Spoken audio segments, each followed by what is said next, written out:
Hi everyone, welcome to my Lucy Talk. For anyone who doesn't know who I am, my name is Lucy Monroe and I write all kinds of romance.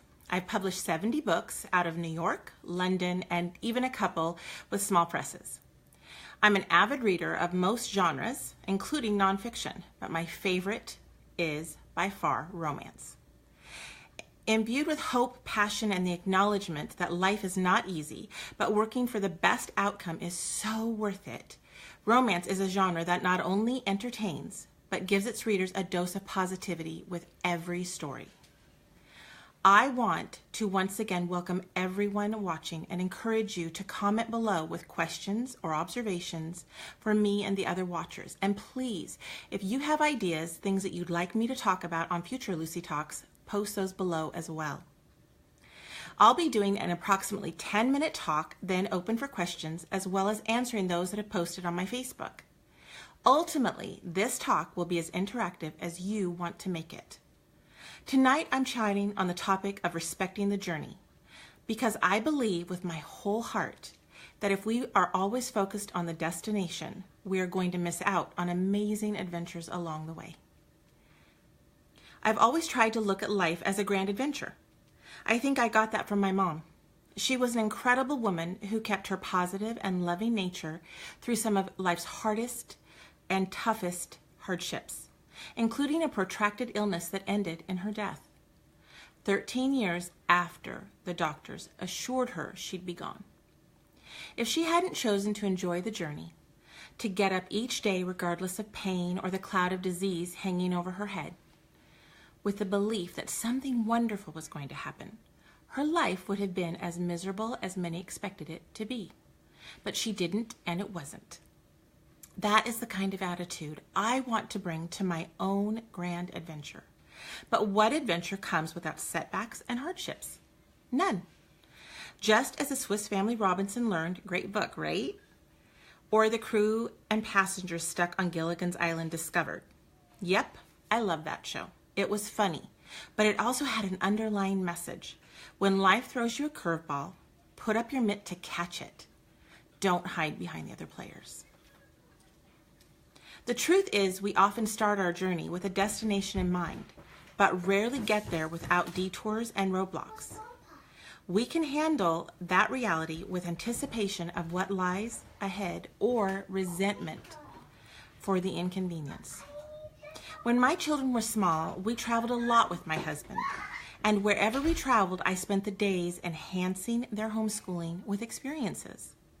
Now, I'm a competent driver, pretty much, and a good navigator for the most part. But when I had to do both, and remember, this was before our phones had iMaps and Google directions on them, I wasn't so great. I would get caught up in my head or in the stories I often told the children while we were driving. And we'd end up lost, or what I like to think of as taking detours along the way. I told my kids that when we went straight to a destination, that was a trip. But when Mommy got lost, that was an adventure. My adventure in writing probably began when I learned to read at the tender age of 4. Stories opened a whole new world to me. And not always a world my mom approved of. She was not happy at the day she found me reading her Reader's Digest condensed version of The Godfather. I was 4.5, 5. Yeah. She thought her books were safe on the top shelf of that bookcase, but I knew how to climb. And I've been stretching for stories ever since. Making up my own when I didn't have a book or didn't like the outcome of the one I did read. I've told myself hundreds, no thousands of stories in my head over the years, and they'll never see their way into a book. You all get to read the ones that most intrigued me, the ones I didn't finish in my head but on my computer. One day when my youngest daughter was still in diapers, my oldest daughter hadn't joined our family yet, and my son was busy taking apart everything he could get his 3-year-old hands on, I was in the bath, my one bastion of peace in those days. And I had a conversation with God. He told me to write a book. Now, I assumed he meant something inspirational, something that would help others. So I wrote a Christian nonfiction book about turning the failures in life into stepstones for success. And while it was at the publishers, I started an inspirational romance. The nonfiction book got a lot of positive feedback. A couple of the big publishers saying they wanted to find a place in their schedule. But ultimately, by the time I'd done the revisions they requested, they couldn't. In the meantime, I was still working on that romance, Miss Fix-It. The title is autobiographical, if you want the truth, even if the story wasn't. Miss Fix-It took me 3 years to finish. 3 years. And it was just over the length of a novella. While it was out at the publishers, I had a dream, an entire story laid out by my subconscious for me to write. This book became Annabelle's Courtship, and it took me a mere 6 weeks to finish. 6 weeks. Do you think I got the message that this was the direction I was supposed to go? Nope. I'm stubborn, and I couldn't fathom being called to write sexy romance. How could I write the book so many disparaged me for even reading? I slogged through the writing of another inspirational romance, this one longer and much better if you want my personal opinion. It also didn't take 3 years to write, but it did take several months. And it wasn't a story that came from my dreams or what I later learned were muse sources for me. It was a story that retold my brother's life with victory. My brother didn't have victory over his heroin addiction until 2 years before my mother's death. I visited him in prison more often than any other abode for the first couple decades of his adulthood. I'm so proud of where he's come to, but I needed to write Megan's Chance to work through my own grief at that time. It was, however, not the sort of romance I was supposed to be writing. If you're familiar with my work at all, you know that my heart, my passion is for sexy romance, and while I often write books that deal with serious issues women and men face, they always close on a happy beginning. Because I believe in overcoming your demons. I believe in growing as a person, fighting for happiness, and that none of us needs to be perfect physically, mentally, or emotionally to be worthy of love. It took me 9 years of writing, submitting, and dealing with a boatload of rejection before I got the call from Harlequin Presents to buy the Greek Tycoon's ultimatum. By that time, I had written 12 books and over 1 million words of romance alone. I'd revised, edited, and restructured books. I'd entered contests, pored over rejection letters with suggestions for improvement, and worked at making each book better than the last. I'd sought out mentorship, and was blessed as anything to get from several special authors like Lori Foster, Debbie Maycumber, and Teresa Scott. These are by no means the only authors that helped me along my journey, but they were the ones that did it most consistently. Later, after I sold to both Kensington and Harlequin, Jane Ann Krentz gave me some invaluable advice as well. Authors, especially romance authors, are generous people. By the time I sold that first Presents, I'd already had one agent who was more interested in rewriting my books than sending them out. Enough near misses to break my heart many times over, and the incredible support and encouragement of the best writing group out there, Olympia RWA. And I learned something really important. My writing touched readers' hearts and helped them. It entertained, gave some hope, and made some readers feel like they weren't alone. I got another agent when I sold my first single title, The Real Deal, to Kate Duffy at Kensington. I still miss her. I always will. I lost her and my mom within almost a year of each other, along with some of my favorite great aunts and my grandmother. And that devastated me in ways I only figured out later, while doing my third bout of therapy. Writing became hard. Love scenes which used to drip off my fingers became nearly impossible to write, and the time between finishing one book and starting another grew longer and longer. I fought for a way back from mental and emotional burnout. PTSD from events in my childhood found triggers in my present life and began to take its toll. My seasonal affective disorder now had the yearly side effect of agoraphobia, social phobia, and even the inability to go online for 5 to 6 months out of the year. Yet I fought on, refusing to believe that I couldn't get better.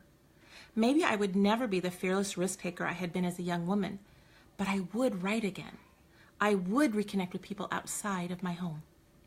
I've already shared in other videos, blogs, how despite having great breakthroughs in my therapy, my brain simply stopped working as the side effect of a medication I was on to prevent my chronic and frequent migraines.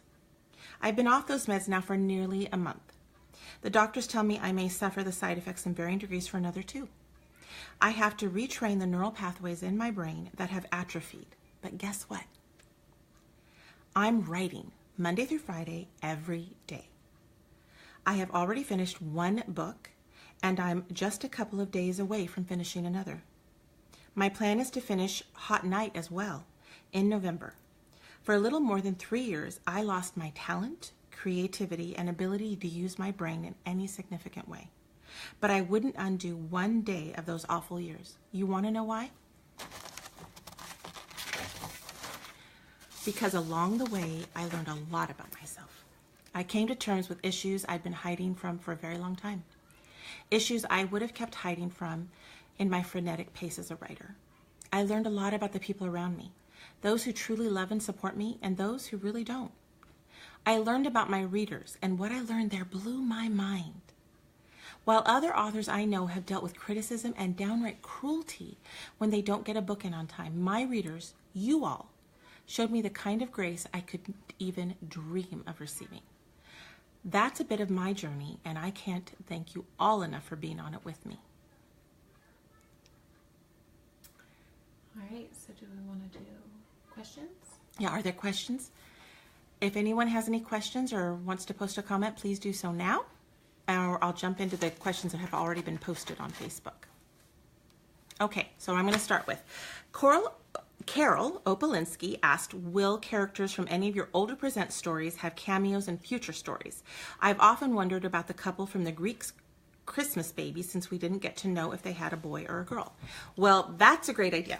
Talking about them, I'm going to put that a note, and the next book I can fit him in, you bet I'll do another cameo. But there is a cameo in Costa's Convenient Bride of Sebastian Hawke, if anybody remembers him. He was one of the characters that so many readers asked me to write his story because he kept showing up in other stories, and so I did. He is the one, I think, in Forbidden, the Billionaire's Virgin Princess. I think that's the title. Anyway, so yes, the answer is yes. There will be more cameos, and thanks for suggesting that one about the Greek's Christmas Baby characters. Aslam Dayoglu, and I hope I pronounced that right, asked, do you plan the whole story beforehand? I ask this because generally I can't do it myself, and naturally my writing halts for a while. No. I used to plot all of my stories out, and then I would deviate from my plot cards or my outline within like 2 chapters. Now I write by the seat of my pants. I have an idea of what the story is going to be. Usually I have an idea of what the dark moment's going to be, and I start writing. And then I keep going. And sometimes the stuff I think is going to make it into the book never does, and stuff that I would never anticipate making into the book does do. Your process is your own, and if you need to take time between chapters to come up with the next thing you want to do, then take the time, because writing is thinking. You have to take time to think about that story. And whether it's done in your subconscious or it's done in your conscious mind, you need to give yourself permission to write the way that you write. So it doesn't matter if someone else writes it differently. What matters is, can you write a book writing the way that you do? Okay, Violet Grant. Move your camera a little bit, because when you look up, it's getting blue lights. Oh, sorry, because of my glasses. Is that better? Yeah. Okay. Well, you're still blue. You're actually more blue. I can change glasses now. Yeah, let's do that. So if you're paying attention, my daughter is moving my camera around. And we're changing glasses because apparently I'm reflecting blue light at you all because I was using my reading glasses. Now let's see if I can still read this. Okay. Violet Grant asked, I have enjoyed your books, both Contemporary and The Children of the Moon. Do you think you will ever write any more Children of the Moon? Renata Suljanovic asked, will there be any more Children of the Moon books? And that series is one of my favorites. First of all, this is the #1 question I get asked in reader letters, on my Facebook, on all my social media pages.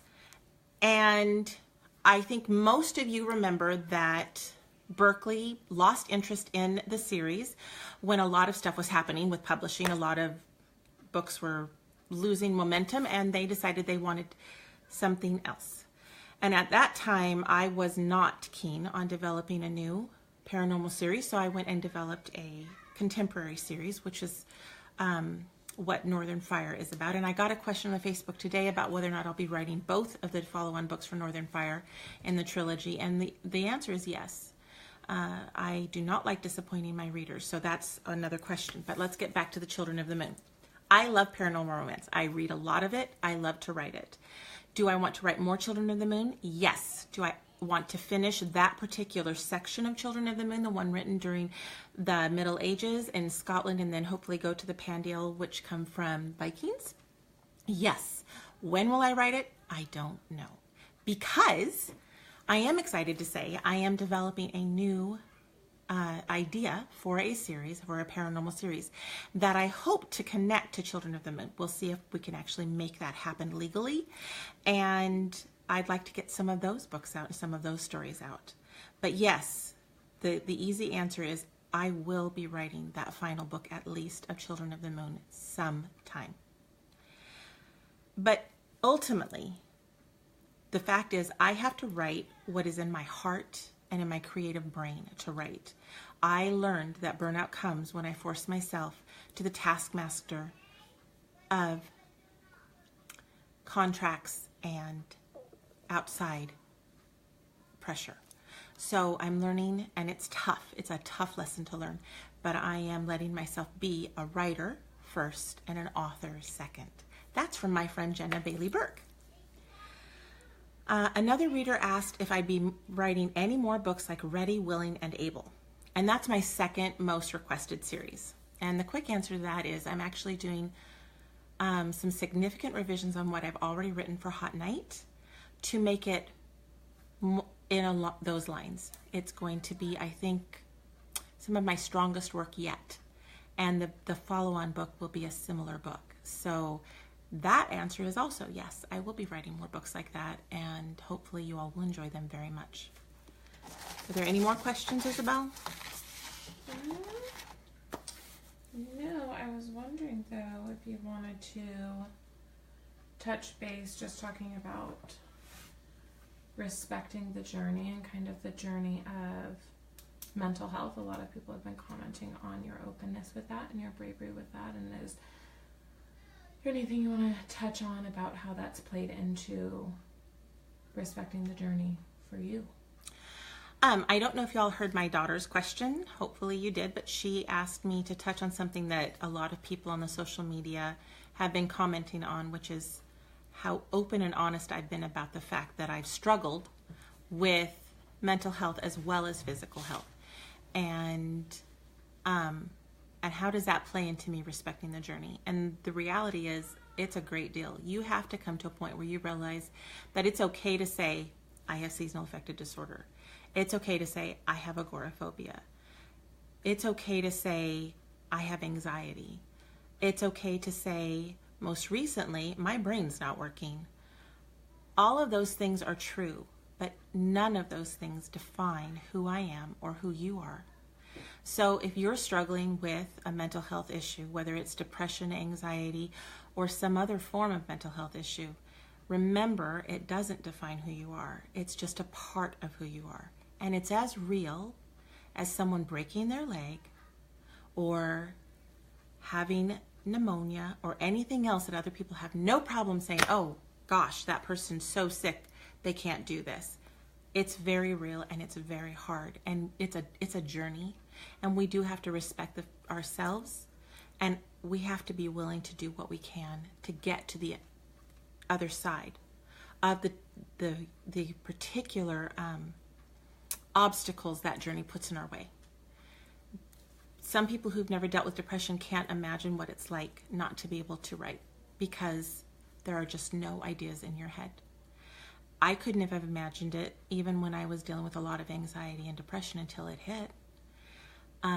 I think we need to show compassion to one another, and instead of judging one another for not being who we think the other person should be, we need to accept that everyone has their own journey, and they need to travel it at their own pace and with their own strengths and their own weaknesses. If God wanted all of us to be the same, we'd all be little robots popping out, looking identical and doing identical things. That's not the way I see the world.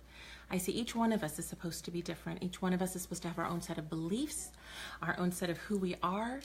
And yeah, we all have weaknesses, but we're still worthy of love. The love of friendship, the love of family, and the love of that one person that makes us feel right and special in the world. Do you want to touch on how this go around with getting back into writing? I know we talked the other day about how you're learning about the importance of self-care, balance, self-care, and pacing yourself. I hope you can hear my daughter because she's got great questions, but she wanted to know, wanted me to touch on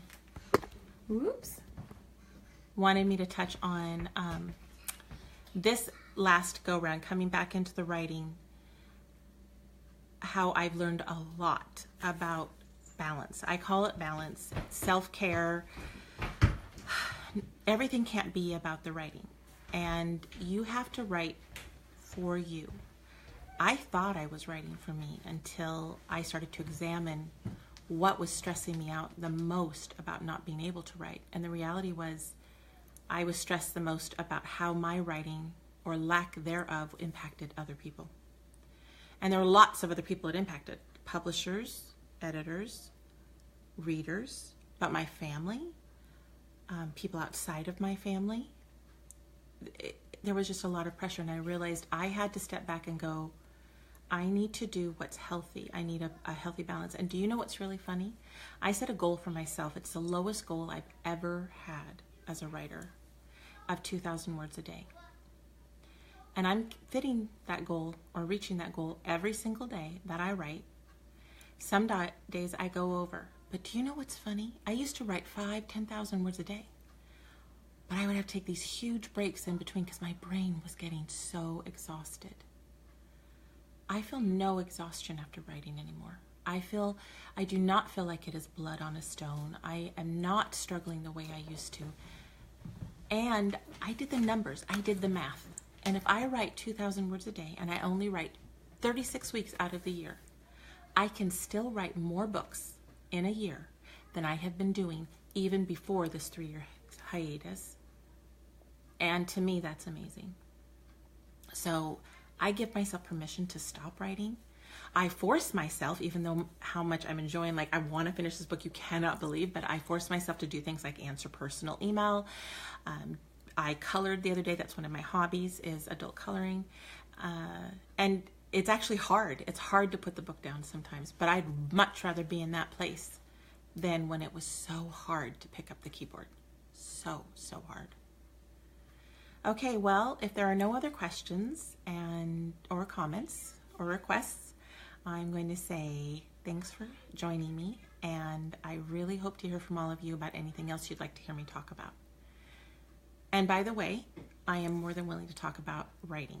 So if you want me to do a talk on any craft aspect of writing or the industry, I'm happy to do that. Thanks. Y'all take care.